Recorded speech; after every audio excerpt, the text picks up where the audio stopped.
As mariscadoras de Vilaxoán levan máis dun mes enfrontándose aos continuos ataques dos furtivos.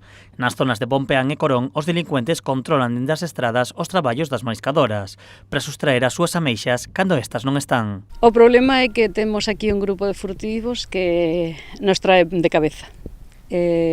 Entrannos a todas horas, dalles igual que a marea este chea, porque aproveitan zonas onde non este cuberto o mar.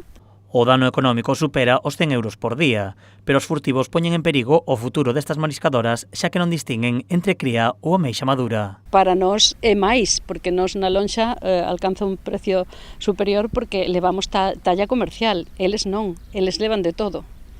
E o pequeno, o día de mañán vai a ser unha ameixa adulta que pode desovar e que despois hai cría. Se a levan cando é pequena, esa ameixa non ten tempo para desovar.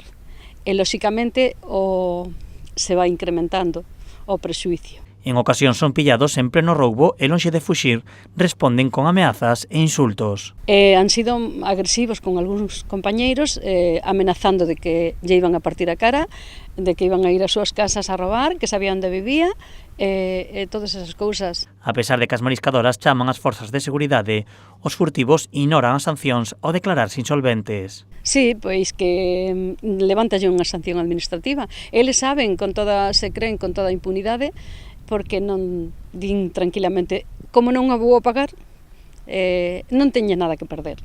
As mariscadoras piden que se endurezan as penas para que estes furtivos cesen a súa actividade.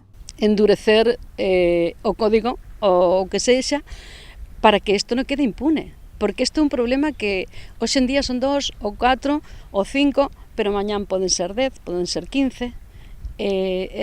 O mismo que lle fan a 2, fanlle a 15, o sea, nada.